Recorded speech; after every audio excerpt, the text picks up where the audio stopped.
administered them, much as in the case of the leader of a constitutional government or even a constitutional monarchy. Nations have their bills of rights, their Magna Carta, or whatever may be held and cherished as the statement of the rights of the people. These various documents are served by governments, maintained by them, protected by them, but may not be destroyed by them.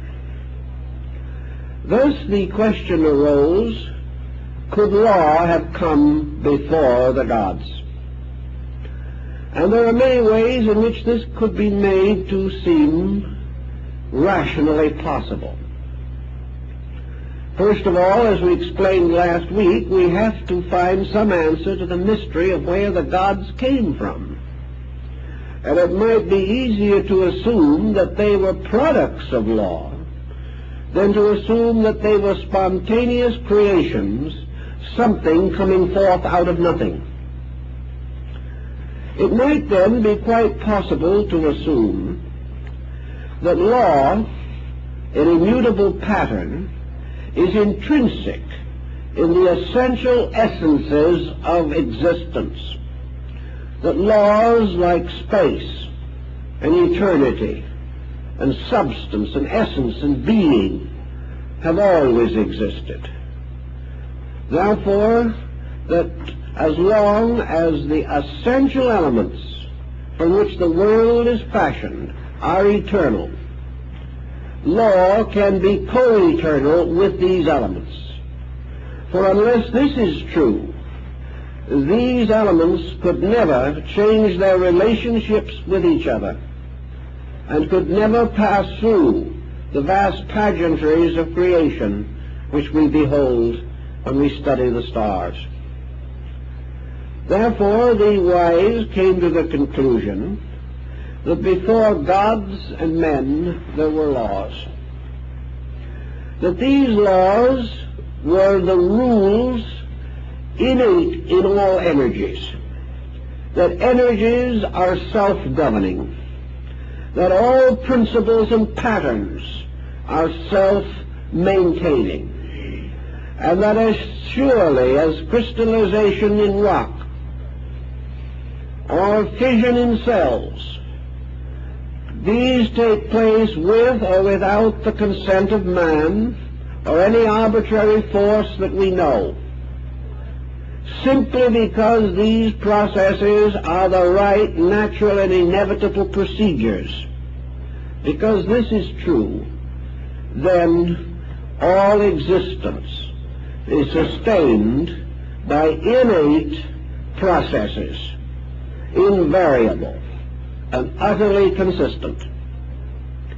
The universe itself is a manifestation of these laws in operation, just as surely as the frost picture on a window pane or the intricate geometric structure of a snowflake. These laws do not require the kind of theology with which we have been familiar. It would be rather difficult for us to imagine the anthropomorphic deity of our ancestors being much concerned with frost pictures or snow crystals. This deity seemed to be mostly involved in the miseries and misfortunes of mankind, spending part of his time saving his creation and the rest of his time wishing he'd never created it. This type of thing was not likely to advance the universal procedure. But if we assume that every substance has its own rules, and that these rules have always been, and that we know the substance today merely because it does obey its own rules, and that every element that we see is truly a symbol of a process, that all compounds are symbols of the elements which create them or produce them. And every form of growth around us is simply a law bursting into expression through its proper means and methods. It is because of such lawfulness that man himself has been able to compile a kind of index of natural laws. The wise from the beginning have been discovering laws, but they do not seem to realize that all of these laws are but evidences of something else.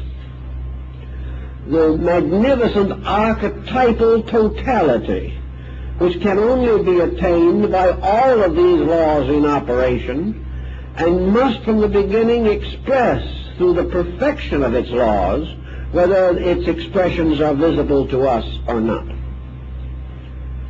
If space is actually a vast area of lawful energies, then of course it follows that man's adjustment to space results from the gradual insight which he gains as to the operations of these laws.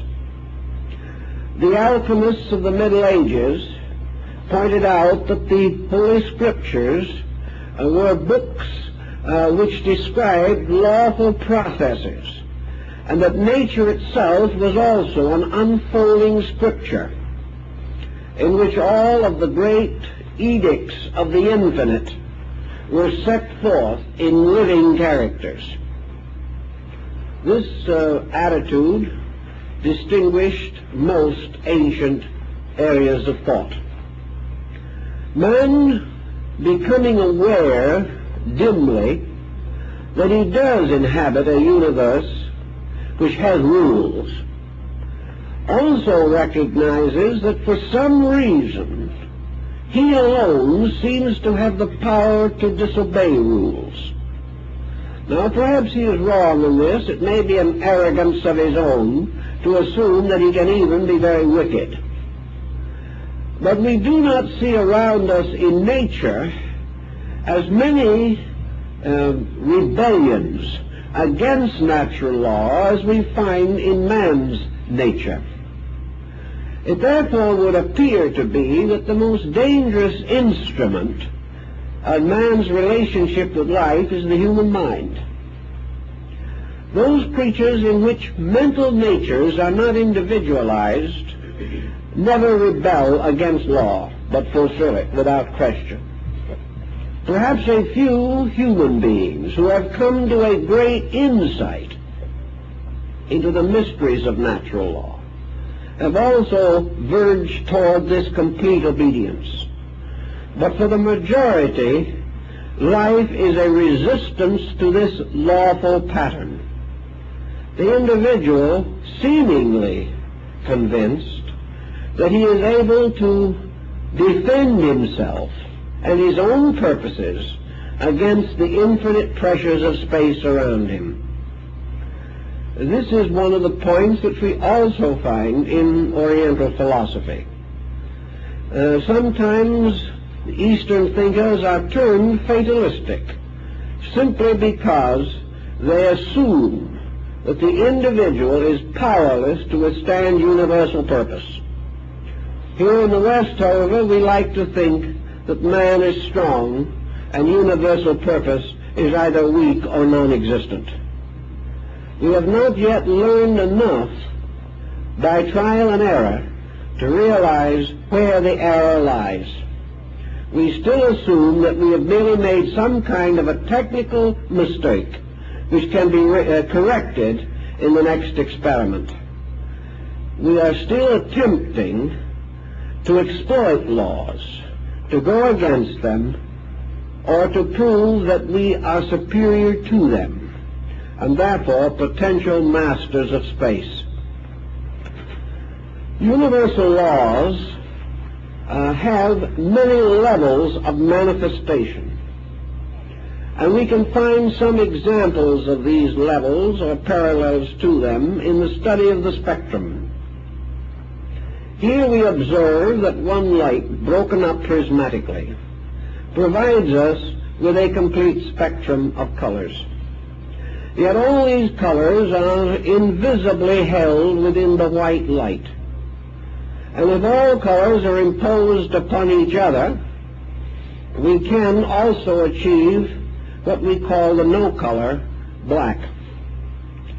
The problem that confronts many persons is to understand, if we can, how universal law breaks up into various parallel processes, each relating to a certain kind of life or manifestation.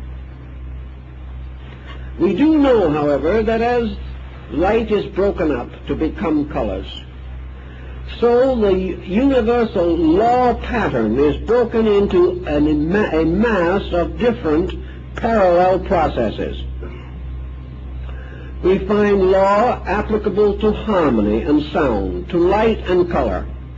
We find it in the octaves of chemicals. We find it also in the various technical arts and sciences which we are developing today. We find laws in language, in art and painting, in perspective, and in the various dimensions of dynamic proportion.